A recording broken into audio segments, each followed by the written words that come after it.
All right. Hello, hello.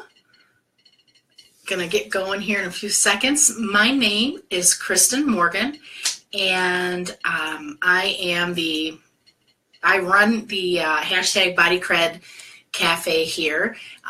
And tonight, what I'm going to start doing is coming in more live, and I've been doing some surveys from you guys to get some information on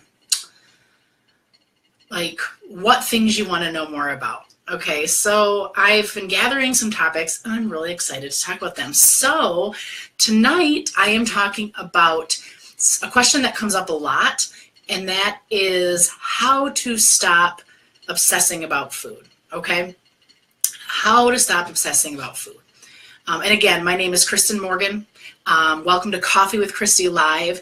I'm a registered dietitian. I'm a wife, a mama. I am founder of the Live, Love, Lose, Finding Life Without Diet signature course. And like I said, I'm here to talk with you about some of these common issues. So tonight I am talking about how to stop obsessing about food.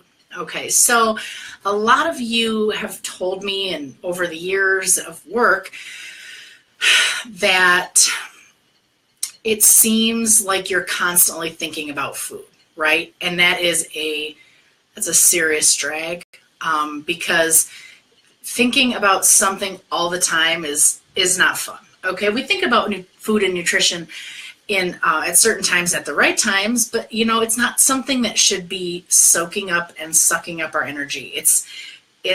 We should be able to make a guilt-free decision, and we should be able to move on.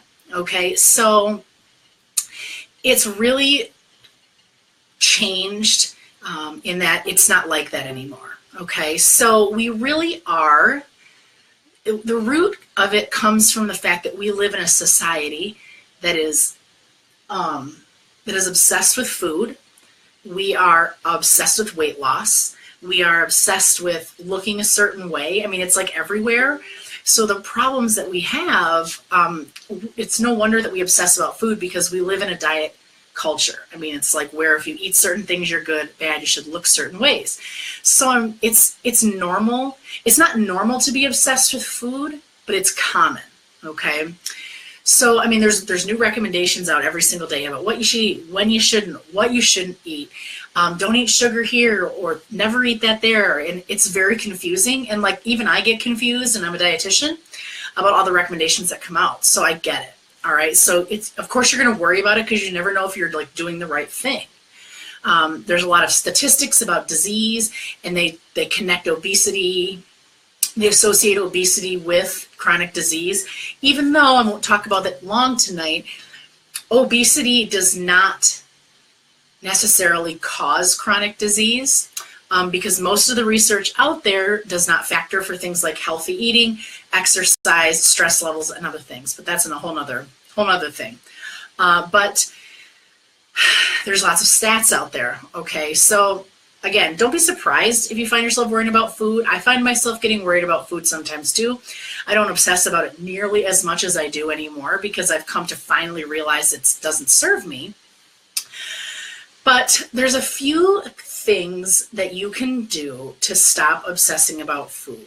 And I've got a couple tips. It's kind of there's no magic button. So, I mean, there's definitely some tips you can start doing today to start getting away from this, but it's not a magic fix. And that's the difficult thing when you start realizing that dieting is so damaging. Okay.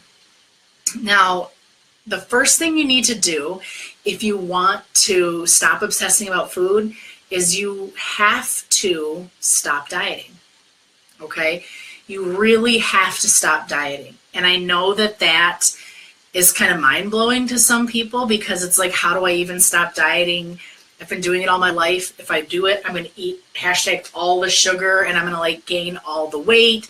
Like, Christy, what are you talking about? You need to stop dieting. Okay, so let me just tell you a little bit about it. Is that unnecessary restriction?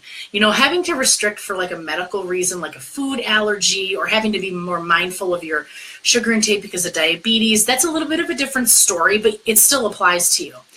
But unnecessary restriction and low restriction for purpose of trying to push weight loss, that really creates, what it does is it creates a psychological environment of deprivation. Okay, so if you say that sweets are bad and then you can't have them around the house, your mind, like, that's creating a mindset of deprivation. It's like you have to keep them completely out of the house because you can't hack it or can't handle it, or you just can't have them at all, or you need to cut certain things out. So whenever you do this, it messes with you psychologically, and research shows this, okay?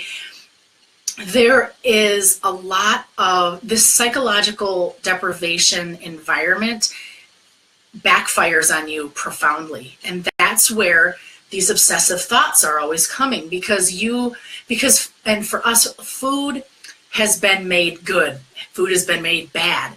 You can do this, you can't do that. So it's like if someone's telling you that you constantly can't do something, your body will rebel. Your physiology will rebel. Your body is way smarter than you. Okay, it knows when you're trying to deprive it. It knows there are hormonal changes, there are deprivation, psychological changes going on.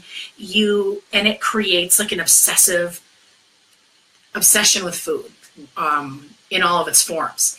Now I'm going to tell you about a brief study. It's called, I believe it was, I can't remember the name of it. I think it was Ansel Keys. It was a starvation study where they took a group of well-nourished military men, or men that chose to opt out of the military for religious reasons, and they put them on these starvation diets, which for these men was like 1,800 calories. And they made these men, they didn't make them, but they did this for like 6 months. And the results were very profound. Like the psychological damage these men experienced over a 6-month period. Yeah, they lost weight, but they were not happy. They were obsessing about food. They collected cookbooks. They ate very, very, very fast. They were angry a lot of the time. They developed disordered eating patterns because of chronic starvation. Dieting is the same way, okay? It's the same way. It's chronic starvation, okay? And that's how foods become bad. That's how we can't end up not being able to trust ourselves around foods, okay? That's when we feel like we're always rebounding, gaining weight, losing weight, gaining weight, losing weight. That's a negative side effect of dieting. So when you are able to accept that dieting does not work, that it does more harm than good, which the research proves it, and I've got that on the back burner if you ever want to see it. But once you can accept that and start relaxing and chilling out about what you eat and just giving yourself permission to have whatever you want, over time your eating will normalize and the food obsessions go away. So again, that stopping dieting is not something that you can do like overnight without support and learning, which is why I have the 5-day challenge that starts next Monday. So if you want to go further on what it looks like to stop dieting and find health in a different way, that challenge will do that, okay? Because dieting proves, like, it is proven to cycle your weight, increase inflammation, increase psychological concerns, and nobody ever gets to their goal weight and stays there. Very, very rarely. And the people that do end up with the disordered eating patterns. So I think that hopefully that resonates with you, because if it probably does, because you're here. Okay, it probably does because you're here. So, because you wouldn't be here if all your problems were solved and you were at a certain weight or whatever. You might even still be then, because being at a certain weight never solves the problem. So that's that. So having to stop dieting. One other tip I want to give you tonight, because I don't want to take up too much of your time,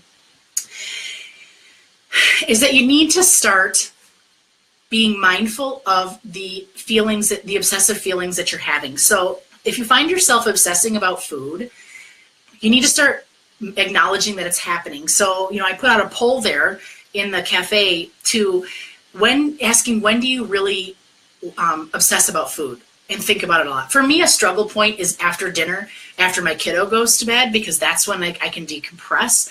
So I tend to think a lot about, I want to think a lot about food. I don't as much anymore, but you want to start thinking and maybe even journaling about the points that you experience these obsessive thoughts.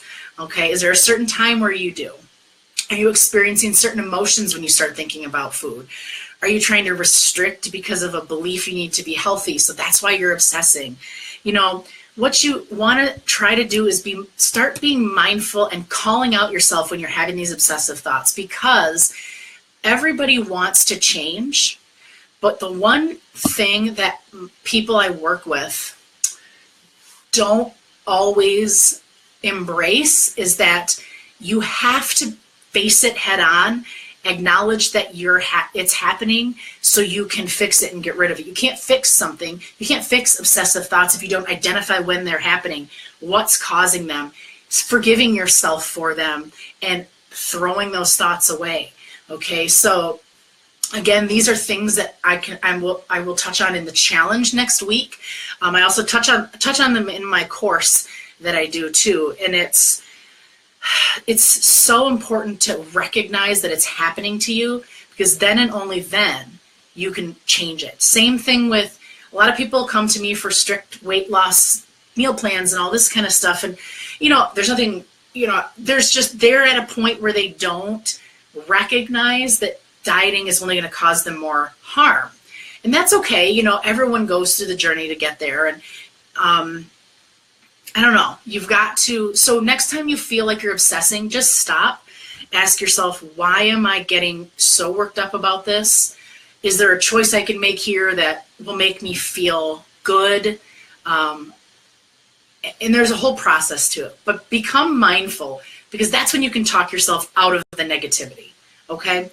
So, and like when you do have those times, is there a backup plan? Like, do you have a backup plan to change the trajectory of your thoughts? If you're just thinking negative thoughts about, oh, food, I can't have it. I want this so bad.